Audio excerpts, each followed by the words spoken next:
Hey, what's going on, everyone? How you doing today? My name is Matt Jarbo. Welcome to $3 Theater, and San Diego Comic-Con is right around the corner. We're talking it's less than a month. It's like 3 weeks away.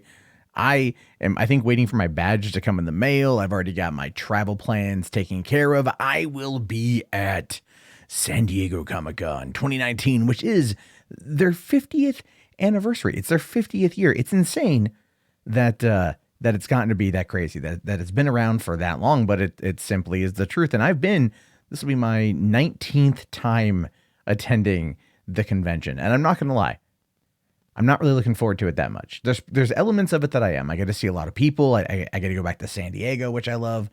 But generally Hall H is kind of what I look forward to. Me being the massive movie buff that I am, this is what I like to see. This is what I like to look at. And apparently here, San Diego is going to be missing a couple places, a couple companies this year.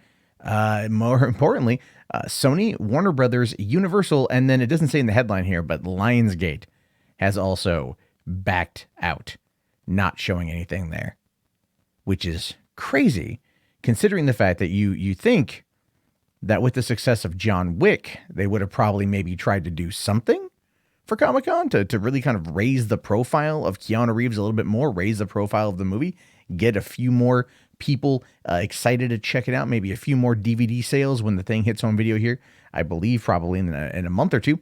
Now it says here that we hear that Sony will be sitting out San Diego Comic-Con this year, just as Universal and Warner Brothers and their DC film slate, which, okay, you're going to Comic-Con, right? And you have comic book movies.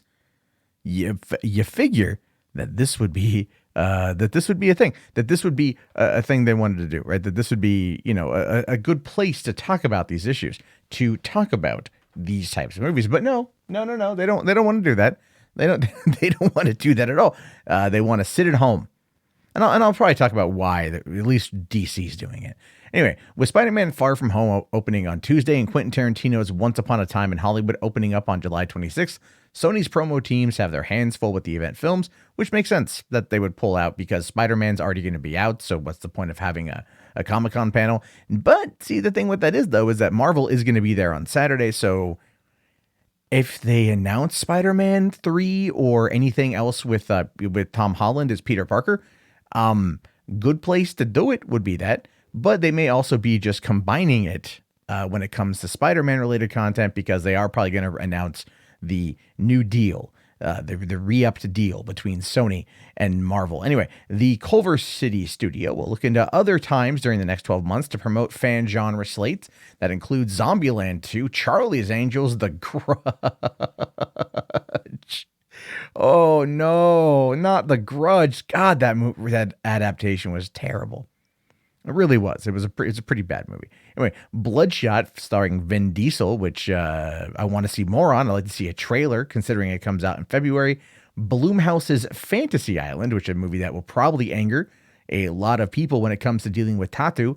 Who's the actor they got? Is it Peter Dinklage? I would hope not. It's Peter Dinklage. I'd hope it'd be somebody else.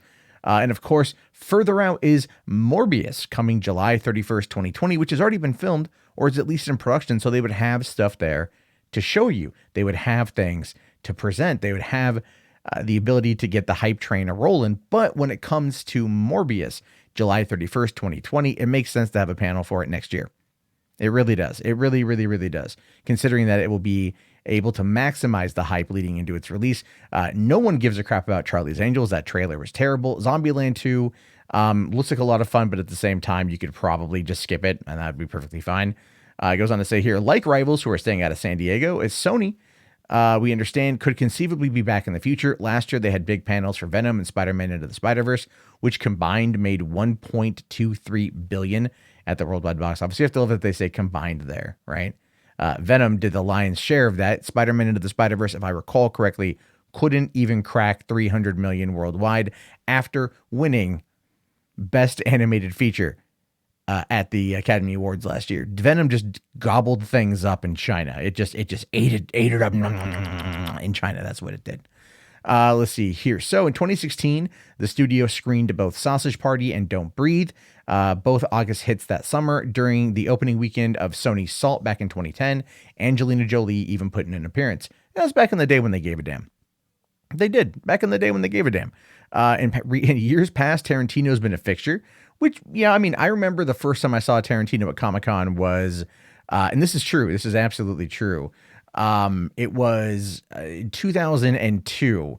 Oh no, it was 2003. I went to a trailer park, which is what they do when they show you just a bunch of different movie trailers. It was a small little room, a small little panel, and they showed us the trailer for Kill Bill. And then they raised the lights on, and Tarantino and Daryl Hannah were on stage, and they did like a 30-minute Q&A with Tarantino, Daryl Hannah, and then Michael Madsen was even there, and no one had any idea that Madsen was even there. So then they brought Michael Madsen on stage, and they talked about Kill Bill for like 30 minutes or so, and it was like this random impromptu Kill Bill Q&A that we had no freaking idea was going to happen.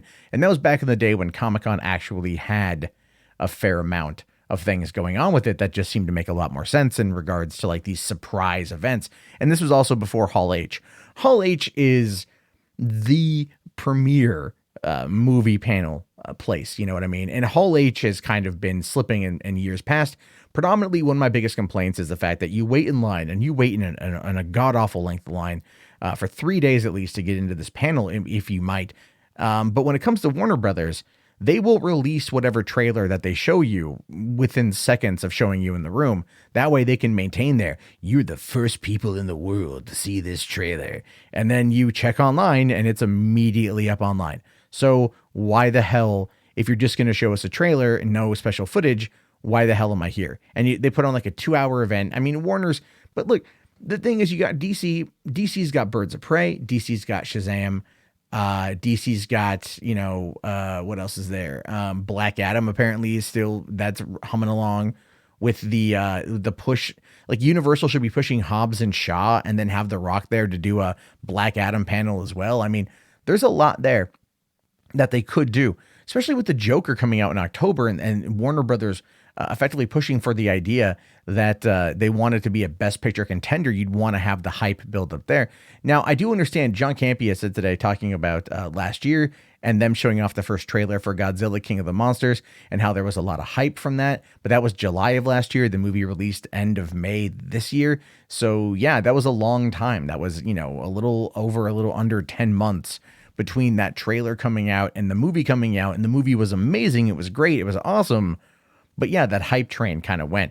And the problem with it is too, is that a lot of the stuff people go to Hall H for, it doesn't even really matter anymore. Like I said, they just release things online right away and they can capture that Comic-Con hype coming out of the trades, right? The trades can write about it. Oh, Sony didn't go to Comic-Con 2019, but they dropped this info. And so why spend the money? And because so much of the stuff happens digitally now, why spend the money? And that makes a lot of sense. So it did say in the article here at the very bottom that leaves Disney, Marvel, Paramount, and New Line with their Scare Diego Wednesday night as the only major studios attending this year. Lionsgate is also not going. Disney, Marvel, they're going to be doing the big reveal for Phase 4 Saturday at Comic-Con. That's going to be the big one. I plan on being there for that. New Line is not even going to have a panel. They're just doing the Scare Diego bit for it volume or it chapter 2, which I do hope to get tickets to go check out. And I don't know, the only thing that Paramount's going to be able to be pushing is maybe a new announcement for a new Transformers movie. That would be the right place to do it. And Top Gun 2 is what they're going to be pushing. That's going to be the next big one. Maybe another Star Trek. Maybe they'll announce something with Star Trek. I don't know. I was in Hall H in 2017 for the Star Trek 50th anniversary panel, and it was wasn't the best thing on the damn planet, to be honest with you. So I've been going to con for nearly 20 years, and for me, this would have been my 20th time if I didn't skip last year. So I've been going for 2 decades roughly, and I know a lot about the convention center. I know a lot about what's going on in Comic-Con, and it's starting to, they go through phases, I would say. And right now, movies aren't necessarily the phasing, but TV is really big. Game of Thrones has a panel. A lot of other shows. Fear the Walking Dead have a panel. Although you can always skip the Fear the Walking Dead panel. It is just god awful atrocious. That cast absolutely hates each other, and they just suck all the energy out of the room for an hour while you wait for the Walking Dead cast to get there, who utterly love each other, and it's a totally different experience. But yeah, I mean, Comic-Con is such a different beast than what it was. It's one of the reasons why I recommend, if you want like kind of a more Comic-Con-esque experience, at least what it used to be, Go to your local cons. San Diego is for the diehards and the people who are also absolute gluttons for damn punishment. But those are just my thoughts. What are yours? Let me know down in the comments below. I am curious to know your thoughts on this one, and I will talk to you guys later. Have yourself a great day, and peace out.